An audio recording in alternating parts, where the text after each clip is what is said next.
Great. So, depending on where you are in the world, it's either good morning, good afternoon, or good evening, and welcome to the next session of our SAC virtual annual meeting. My name is Hamish Mackenzie. I am one of two ambassadors for SAC in Europe.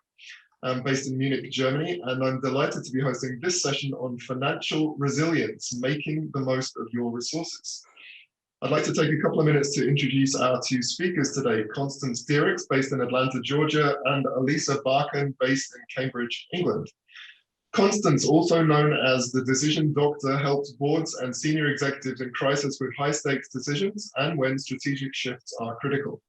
An expert on mergers and acquisitions, she's worked with companies across the globe in dozens of industries, and her M&A clients succeed 400% more often than the average. Her executive coaching clients call her their secret weapon. Constance is a contributor to Harvard Business Review and Forbes. She's also the author of High Stakes Leadership, Leading Through Crisis with Courage, Judgment, and Fortitude, and co-author of The Merger Mindset. Today, Constance will be in conversation with Elisa Barkan. Elisa is the founder of The Savvy Corner, a safe space for people to talk openly and honestly about money. She works with individuals who have the potential and desire to improve their personal or business finances, but lack the skills and confidence to do so. Essentially, as a financial coach and consultant, she helps people rewrite their financial stories. Elisa is a prize-winning chartered certified accountant and qualified as a coach with the University of Cambridge, where she teaches a course on building financially viable businesses. A couple of bits of housekeeping quickly before we start. Constance and Lisa plan to speak for around 30 or 35 minutes, after which we'll have time for 10 or 15 minutes of Q&A, followed by a quick wrap-up. So please enter your questions using the Q&A function, which you should have access to in your Zoom window. If that doesn't work for any reason, then just use the chat function, type them in there. I'm then going to collect up all the questions and we'll get through as many as we can before the session ends at around 50 minutes past the hour. So, time for me to stop talking. Constance and Elisa, it's over to you. Thank you, Thank you Hamish. so much, Hamish. I'm really thrilled this morning. I'm in the Eastern time zone, so I think I got a really good time slot here. I've had coffee, I'm awake, and it's neither the beginning nor the end of the day. Elisa is coming to us from the UK, and I'm very excited for you to hear from her. And I'll just say a few things before I launch in. One is that Elisa and I met last year. We both attended an event in London called Thinkers 50, which was a fabulous mashup of smart people from around the world talking about business. It was terrific, and I got to spend time with her, so I know a little about her. And I don't know how many of you know that in my past, I like to say I have a checkered past. I was a stockbroker in a former life, and I grew up in a family that was very entrepreneurial and involved in financial businesses. And so it was sort of in my blood and in my DNA. And when I was a broker, I learned how irrational people can be about their decisions regarding money. And that really launched my next career, the next phase of my life, if you will, where I went back to school and became a psychologist, and now I do what I do now. But what I didn't know about Elisa is that she and I are of very like minds, that she understands and realizes the emotional and the psychological assistances to people regarding their finance, but also the barriers. And she helps people overcome the barriers so that they can become financially successful in a sustainable way. One final thing I noticed when I was a broker, that my clients were irrational about money, but what really shocked me was that my colleagues were no better, that many of them were earning a lot of money, but they failed to understand an important concept, and that concept is net worth and growing one's net worth.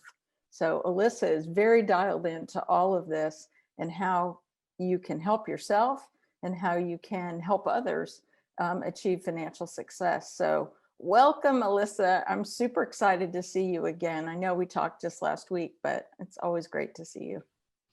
Thank you for the lovely introduction, Constance and Hamish. And I'm really, really excited to be here. Thank you to everyone who's participating. And yes, we're going to talk about one of my favorite subjects that revolves around finances and money. So Yeah. I hope that this will be useful for everyone, and I'm looking forward to their questions. Yeah. It's interesting because money is still a topic that people can be so squeamish about. And yet it's a really important part of our lives because it does fuel our lives. So I'm glad we're talking about it. I'm really curious, Alyssa. I know that the people listening to this notice that you don't sound like you grew up in the UK. So tell us a little bit about your background and how long you've been in the UK. And then I have one more follow-up question that's really about your background. Okay, yes, that's true. I wasn't born in the UK. I was born in Romania, and I was there until about 11 years ago when I moved to the UK. So I moved here in 2009. Mm-hmm. But yeah, I was born in Romania, and the interesting, I guess, thing about growing up in Romania was that when I was born, Romania was still under communism. So the revolution came shortly after, but I continued to live pretty much in the same spirit because my parents knew nothing else but communism when I arrived, and so did their friends and other families around them. So even though they had the freedom and the democracy, they kept living as if they were under communism for quite a few years after, and that was my childhood. Mm-hmm. And yeah, I think that period has shaped my relationship with money. And the way that I view money right now is because of the way that I was growing up in an environment where money didn't really have that much purchasing power, because there was nothing to buy. In communism, all the shelves were empty. So money was just this abstract concept for me as a child, that I saw money in the house. I received money when I went singing Christmas carols, but that was about it. A stash of money with nothing to do for me. So just to give you a bit of context. But yes, I moved to the UK 11 years ago to continue my studies here, and I stayed. Yeah.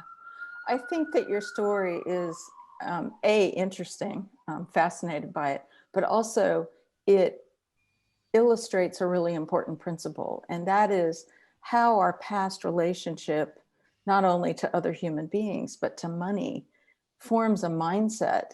And sometimes that mindset makes it hard for us to succeed when we grow up and have a little bit more control over our lives. And what I love about your work is that you're very intentional in talking to people about their mindset regarding money.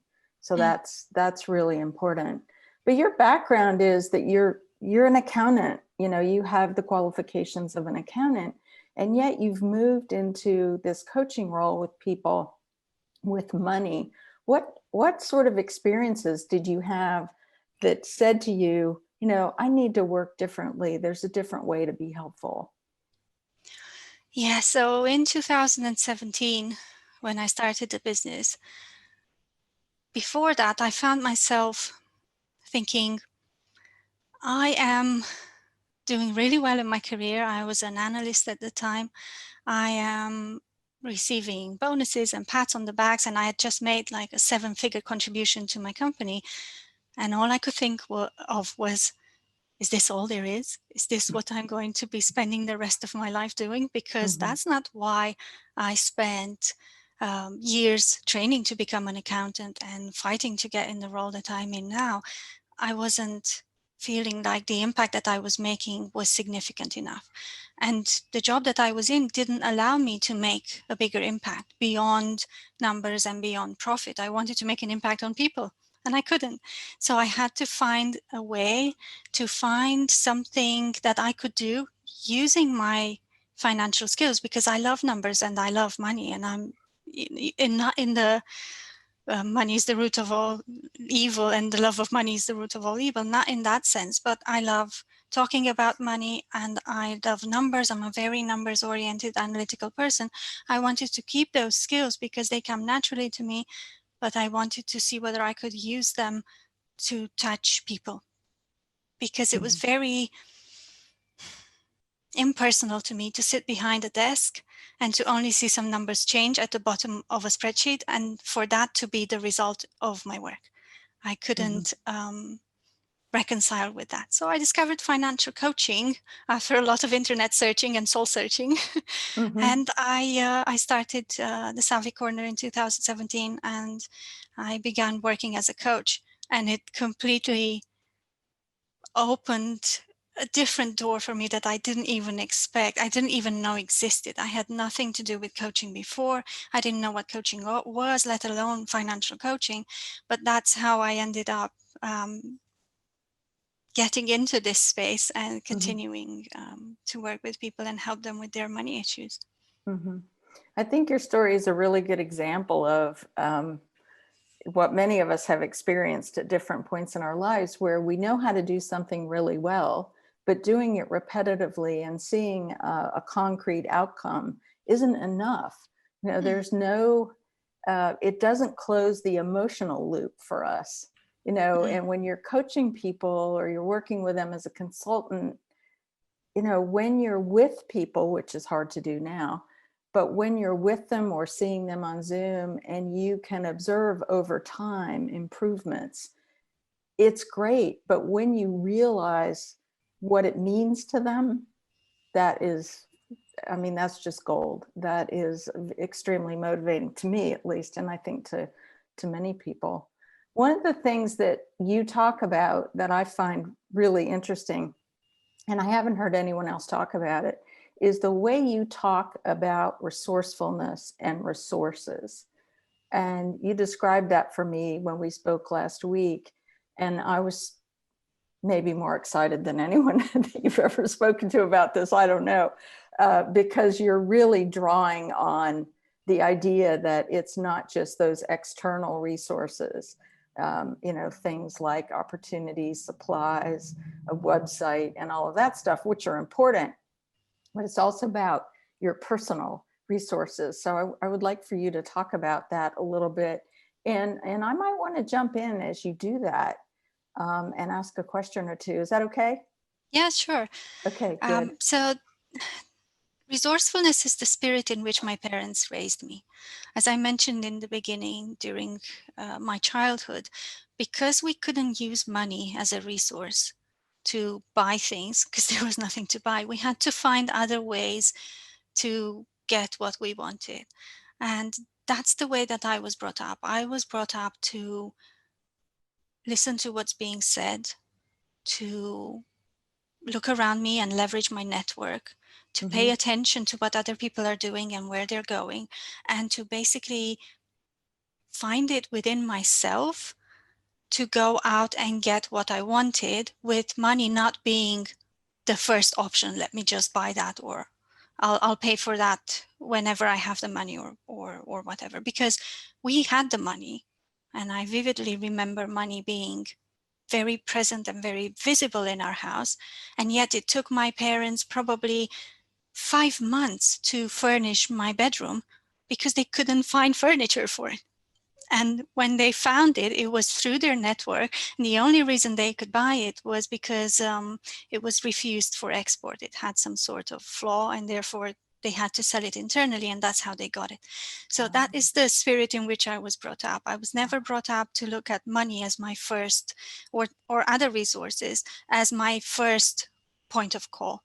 I was brought up to look inside me and then see how I could use that resourcefulness to then manage the resources, which is a very different way of looking at it. And I noticed that when I moved to the UK. I didn't realize that my relationship with money, or the way that I view the way that I viewed what money could do for me, was different than anybody else's.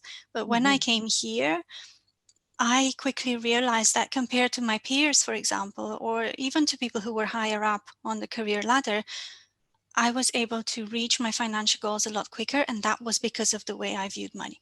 I came here and I didn't believe, because I didn't know, and I wasn't told. For example, young people find it very difficult to buy a house. I bought a house 2 years after I found my first job, and I was on £22,000 per year. And I didn't buy a house that's awful. I just lived below my means, and I bought a house that is a decent house, and it was ready to move into. And I did that a lot quicker than some of my peers who were struggling for years to try and pay for a deposit and buy a house. So yes, I do.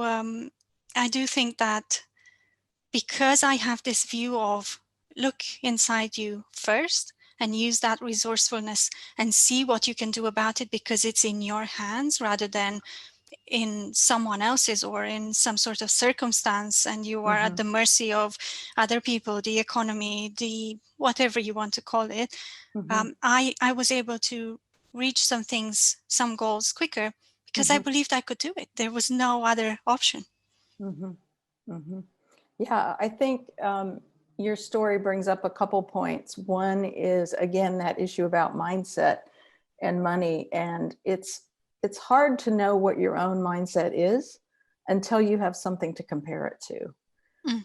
And seeing people who do it differently. I know that for myself, I worked hard to complete graduate school as a grown-up. I had teenage children. We didn't have a lot of money. I packed my lunch, blah, blah, blah. I mean, it's not a real hard luck story. It was just a kind of a hunkering down story. But then later, as I got more successful, I had to be very intentional about, for example, travel. When I fly, especially any distance of more than an hour, I don't buy a coach ticket. Well, right now I'm not buying any tickets, let's tell the truth. But being exposed to different mindsets, I think, helps us clarify what our own mindset is and helps us think about, is that mindset the one we want, or do we want a different one? And the difference between people who I think can have a more kind of a learning orientation about money mindset, I think are better off because they make choices more intentionally. But some people have kind of a fixed or rigid mindset about money, and usually not only about money, right? It's usually a little broader than that, but that they are, they take a defensive posture, and that defensive posture prevents learning. What I like to say is open yourself up to different ideas. You can always reject them, but if you reject them before you really experience them, you're selling yourself short. I really like your resourcefulness. I think that concept is incredibly useful, and I learned how to be resourceful in the Girl Scouts, and I'm super grateful that I had that experience. But talk a little bit about what the different types of resources and resourcefulness look like, because some of what you talk to people about is pretty traditional stuff, right? Financial, assets and things like that, but it's not limited to that. So kind of describe the universe of that, if you will. And I'm going to excuse myself for about 30 seconds because I need to get my power cord. Okay. Once you get your power cord, I can I'll be right back. Give people an idea of what we're going to talk about today. And I really want us to touch upon 4 main areas, what I call resources, that you can use your resourcefulness to manage. And some of these will be completely within your control, and some of them will be within your control to a certain extent. But I want you to focus on these because these are the ones that you can actually do something about. In this economy that we are in right now, you might be worried that contracts have been frozen or canceled, or maybe you're not getting as much business as you used to get, or you are due some payments and you're not being paid, and there's a high risk of bad debts, or you're making assumptions about what your clients can afford to pay for and what they cannot afford to pay for. So those are all things that you probably cannot control. What you can control are the 4 resources that I want us to talk about today, which are money, assets, people or your network, and finally yourself as the biggest asset of your business. So I think, Constance, we're going to go and talk about them individually, or how do you want us to proceed? Well, I guess I'd like to hear about each one, but what I'm really interested in is hearing you talk about what are the common impediments or barriers to people regarding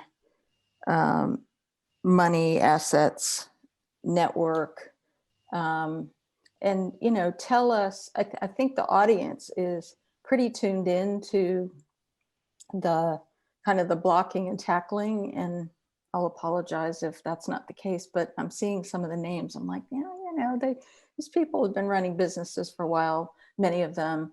But what are the things that people don't consider? What's hidden from view? Like, for example, regarding assets.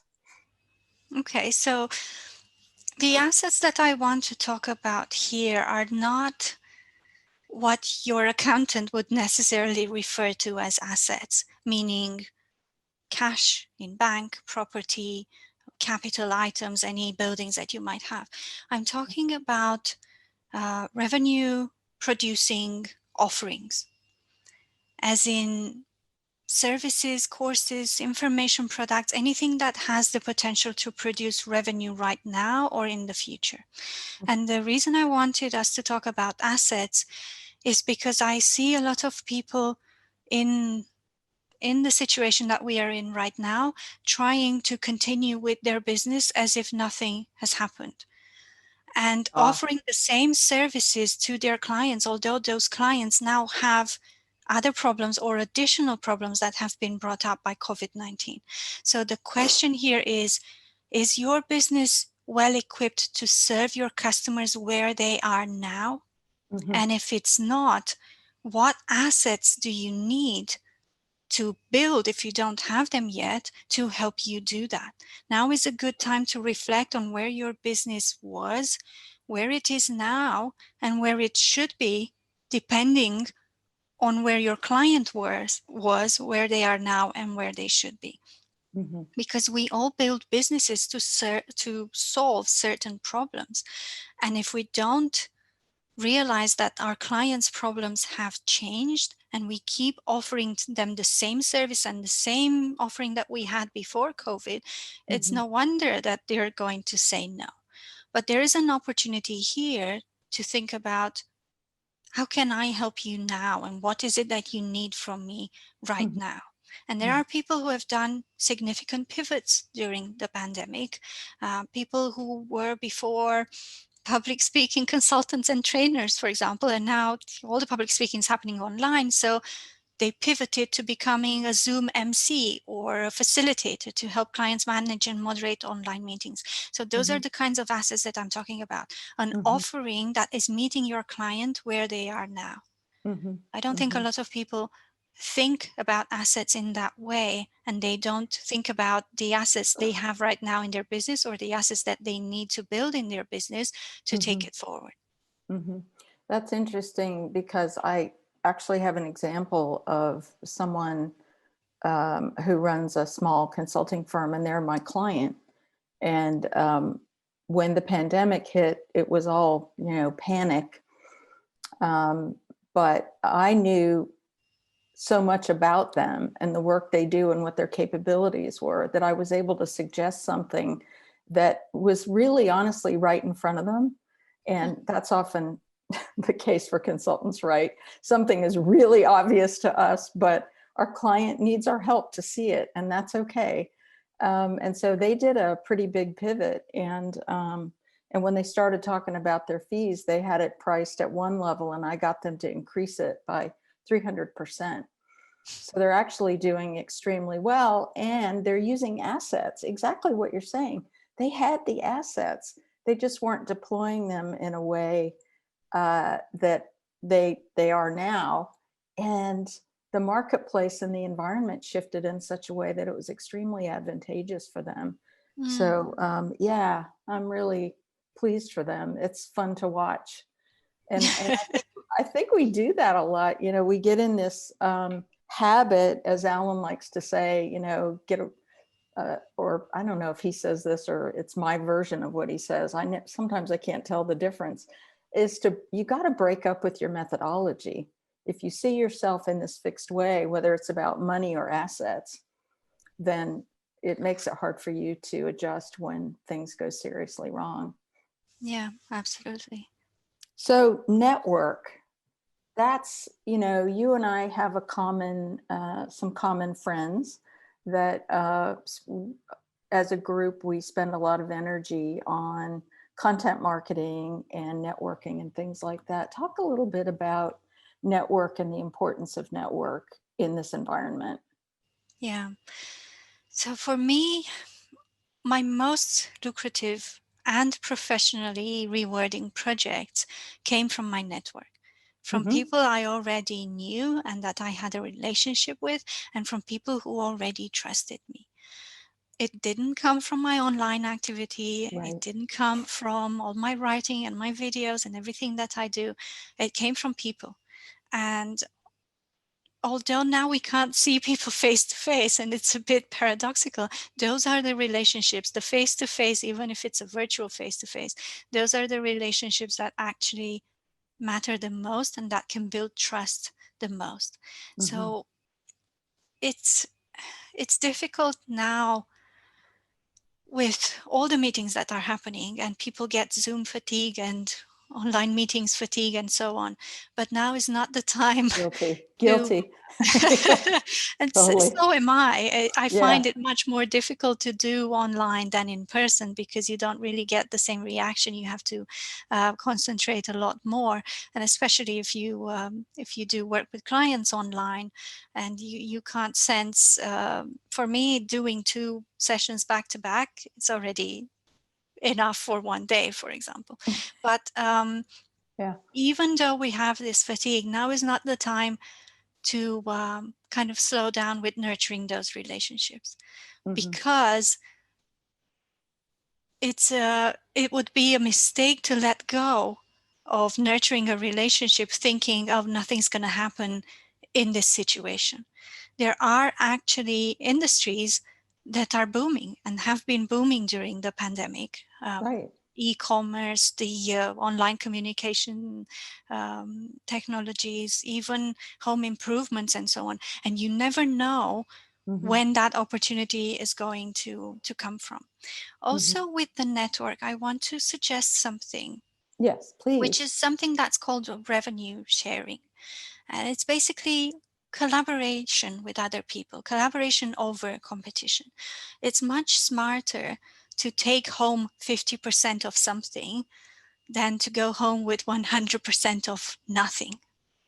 So the idea here is to look around you, to look at your network, to look at people who you might consider to be your competition, and ask yourself, who has an offer that complements mine, and that together with that person, we can bring to a client a more well-rounded service. Yeah, and I know my own practice I have relied on smart, capable consultants. Some of them might actually be on this call from time to time, people that have expertise that I don't. And I have, let's say I'm working on a merger and I see something happening in marketing or just some area where either, well, marketing isn't my thing. I have to do it, of course, but I couldn't really claim to be an expert in it. And it's not only value for the client, but it's fun. Takes a little coordination and, you know, who's doing what, but it's a lot of fun. The other way to network that I've been doing, I'm interested in what you think of this, is I've gotten braver and braver over the years at just calling up or reaching out to people that I admire but don't know. And I reach out to them now and I ask them if we could do a Zoom interview because I'm writing an article that may be for HBR, it might be for Forbes, and I want to interview them and highlight their work in my article. Do you know, I have never been turned down. Now, I've been ignored. I take it back. I've been ignored. Madeleine Albright ignored me. Okay, you know. But business leaders that I reach out to, even if they, you know, are a little dubious, I've been able to interview people that are authors and speakers and, you know, are very well-known people. And I find that that establishes, it starts a relationship with them that really enriches me, and I hope them. I think that's something anyone listening to this can do, because most everyone is writing. You're writing articles, blogs, you're posting on LinkedIn. Maybe you write for a publication or two, or some ambitious people write for 3 or 4.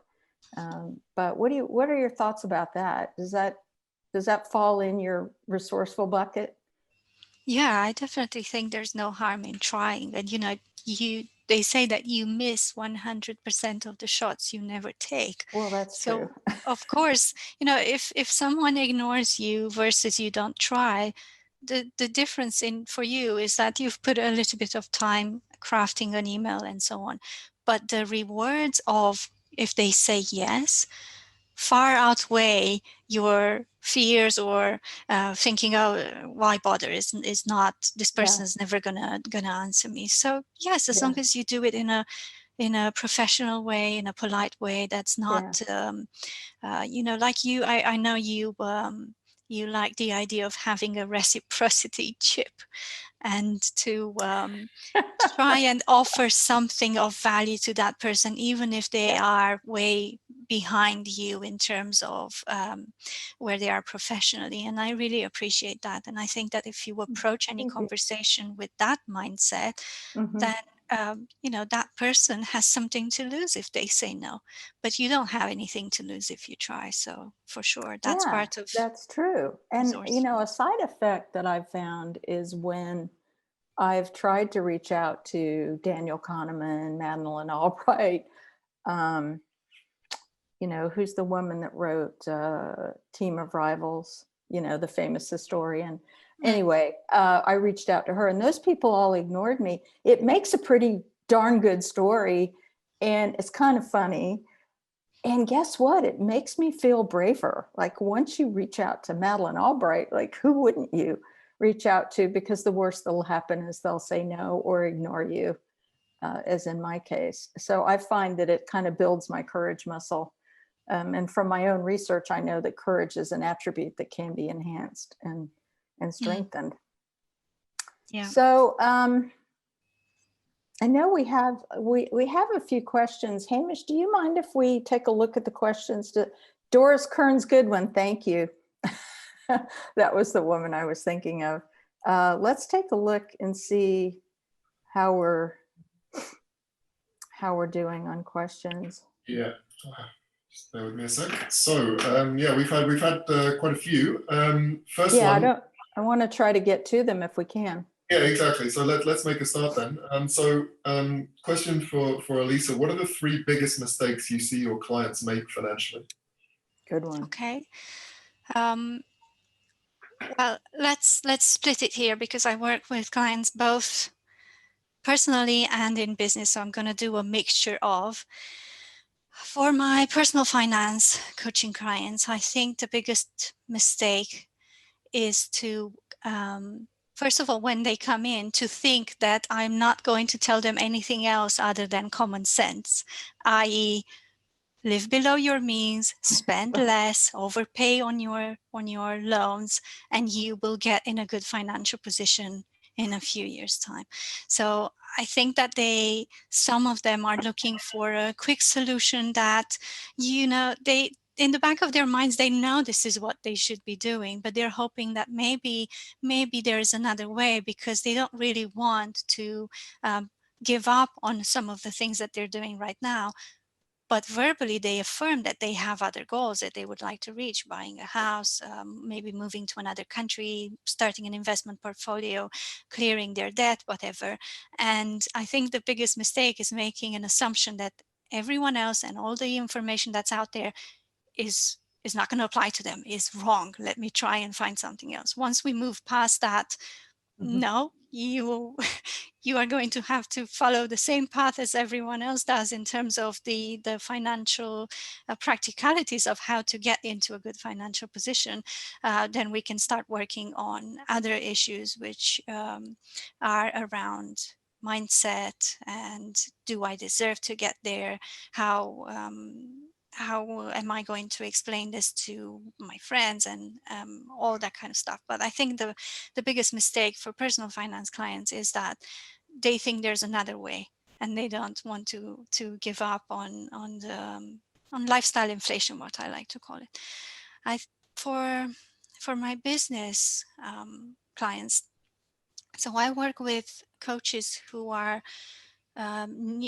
newly qualified and they want to start a business. They want to start a financially viable business, and one of the big mistakes is they don't do a lot of research. They don't do enough research to know how to position themselves on the market. They think that, oh, if I just choose career coaching, that's enough, that's my niche, and then therefore I move on from here. You need to do a lot of market research, a lot of customer research, and a lot of competitive analysis in order to know how to position yourself on the market and how to differentiate yourself from all of the other coaches, qualified or unqualified, who claim to be offering the same results as you. And then another one, the third one, is what I notice with my with my clients who are very new to the business world is undercharging. And Yes. Sorry, I talked over you. I just want to highlight, underline. Yes. And not just new, but experienced coaches. Yeah. Yes, well, you are probably more experienced with that than I am. I work with people who are at the very beginning stages of their business. But it's the same thing. Yeah. And one of the issues there is to not be able to remove themselves from the pricing equation. They price their work according to what they believe their self-worth to be, and those two things have nothing to do with each other, and they need to be separated. You need to price the work according to the value that that product or service is offering to your clients, and the perceived value of what they believe to be receiving. It doesn't have much to do with you beyond the fact that you have some sort of revenue goals that you might want to reach, but beyond that, your self-worth is not reflected in your price, and vice versa. So those would be the three mistakes, because I'm conscious I really want to move on to other questions as well, and I've taken quite a bit of time. But thank you for that question. Yeah, I really want to emphasize the question or your answer about value, that too often we make the mistake of thinking that how we think about our value is what drives price. But if you follow objectives, measures, and value discussion that many of us have learned from Alan, you really understand not only the what, but the how to draw that out of your client. And if you don't do that, you end up competing just on price. And in that case, you're probably talking to a non-buyer. And so you're not even addressing the right person. I'm really proud of the fact that I've helped many coaches raise their fees. And it's, you're right, Elisa, it's everything to do with how they think about it themselves. So I'll shut up now. Hamish, do we have another? We do. We have another one, which is kind of related to mindset, which you mentioned before. Specifically, Patrick has asked, is living within our means a manifestation of a scarcity mindset, or is it also compatible with an abundance mentality? These two things are talked a lot. We talk a lot about them in the community, and I know it's something I have a very conflicted scenario in my head about sometimes when I'm think I may be spending too much, and what's spending, what's investment. So maybe you can just talk a little bit about that. Yeah. Okay. Well, Patrick, if I were your coach, I would ask you, what do you think? But of course, because we can't have this conversation live now, I'm just going to give you my take on this. I think, first of all, you need to define what abundance means for you. Some people see abundance purely as something that has to do with money. And if you have a nice balance on your bank account, therefore you're abundant. Some people do a mixture of, okay, there's money and then there's the other areas of my life, which of course they're all intertwined, but I am not going to feel abundant if I am making 6-7 figures, but I'm not spending time with my family at all, or I'm burnt out because I work so much to bring in this money. So once you decide what abundance is for you, then you can decide whether living below your means is in accordance with abundance or not. If you decide that abundance goes beyond money, then living below your means can absolutely go in line with living in abundance, because abundance has so many more dimensions to it that you recognize, and therefore you are willing to embrace all of those and to say it doesn't matter whether I spend a lot or not, or whether I make a lot or not. What matters to me is how does that fit into the whole abundance equation that includes my health, my mental health, my family life, my relationships, my friendships, and everything else. So I'm not sure whether that was a too philosophical approach to it, but that's how I would see it, and I hope that answers the question, Patrick. Yeah, I think to add to that, one of the things I noticed in myself is I'm very disciplined about money. And my husband and I have lived below our means since we got married, and that's paid off. But in hindsight, I realized that sometimes we took it a little too far. We took this living below, and we were never deprived of anything, but we weren't enjoying things the way that we could afford to. And so shifting, and one of the things I recognized that I was doing was I had this number in mind. So, well, when I get this much net worth, then I'll relax. But when I got there, I increased it. And I had scope creep in a really unhealthy direction. And I had to really have a conversation with myself about that. And I think for me, abundance is partly about being able to truly enjoy the things that I'm able to have and the experiences I'm able to have, and not feel anxiety about that. And it's been a process for me. Yeah, and I can resonate with that. Like, I personally, for me, I wouldn't necessarily pay to eat out or to I don't know, go bowling or all of the activities that people were doing, for example, when I was employed, and I didn't used to join them because I just didn't find joy in that. However, I spent a lot of money traveling and getting to know places because that's something that really interests me, in the culture of other countries, and getting to know everything about them and the food and immerse myself in that experience was something that I truly enjoyed. So there can be a balance in terms of, you don't spend quite a lot. I don't spend a lot on gadgets. I don't even have a TV, and I haven't had one for 14 years. And when people hear about that, they go, why? Why haven't you got a TV? And I simply don't. But I have been to more countries than I can count right now, and I really enjoyed that activity. So it really is about defining what abundance is for you and then living up to that. And I can reassure you, Constance, that for all the times you weren't spending money, I was spending too much. So the universe is definitely in balance. Yeah. Well, no worries about that now. Check my Saks Fifth Avenue bill. Send it me later. So a question from Gene. Do you have, he points out that, that quite a few people in the community have already reached the point at which they're, relatively low labor, they're in control of their time. Yeah. Do you have specific advice for consultants about their work horizon and what retirement should look like for consultants in their 40s, 50s, and 60s? Should they be getting more careful or living it up a bit more? Or, how do you see that? It's funny, Jean asked this question because Constance and I were talking about it just the other day, and we were. we said, you know what, this is not a traditional job like a 9 to 5. Most of the people in this room, I'd like to think that they're doing what they're doing because they really like the work. Otherwise, you wouldn't, entrepreneurship is too hard to start something if you don't really enjoy it and to continue to do that. It's Yeah. much easier to go to work and do what is expected of you, i.e. what's in your job description, and come home and expect a paycheck.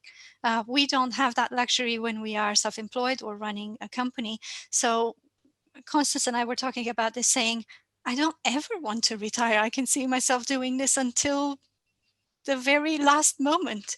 But of Yeah. course, everyone has their own goals, and if people are still, um, they still enjoy the idea of not working at all after a certain age, then I would say, and this is it's called the FIRE movement, financial independence, retire early. And there are a lot of people who are advocates of FIRE, and they want to do this. And there are a lot of people who are advocates of FI only, without the retire early. So you can pick and choose and do whatever suits you. But if you do want to retire early, I'm not a financial advisor, so I'm not going to give advice specifically, but investing is a good bet, and making sure that um, you have a pension, basically, that you don't depend on someone else or on the government when you are into your 50s, 60s and beyond, or that you think that you can retire and you find out in a few years' time that actually your calculations were wrong. So I advise people to go and speak to a financial advisor if Jean was talking about retiring from a financial point of view.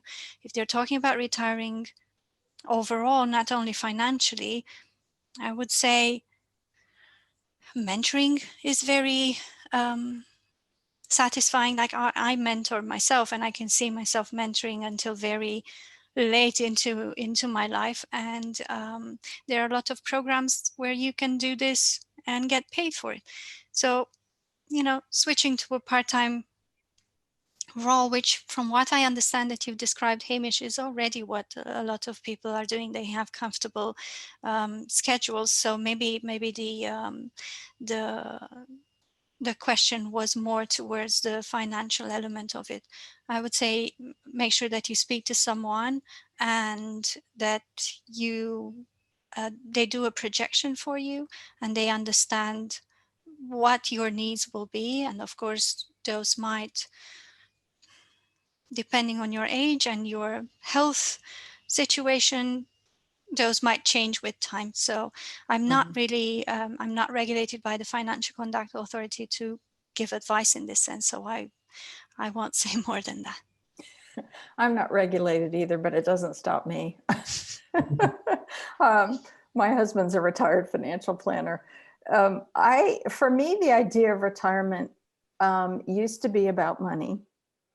And then I had a very pivotal conversation with a man we all know, Alan Weiss, one day. And he kind of raised his voice a little bit. But he shook me out of my mindset about money and retirement, and helped me see that what was probably going to work better for me was not thinking about it as sort of a line where you're working and then you're not, but as a continuous evolution. So that's the mindset that I've adopted. And I spend more time now writing. I serve on 3 not-for-profit boards. I chair one, which I find very rewarding and difficult and challenging. And so it's shifted how I live. And ironically, last year was my biggest revenue year ever, even though I was having this constant change and evolution. But the revenue has become not my primary goal anymore. So I like to think of it as more, how do I shape and reshape and reshape and reshape my life? And how can I have work that means something to me embedded in that?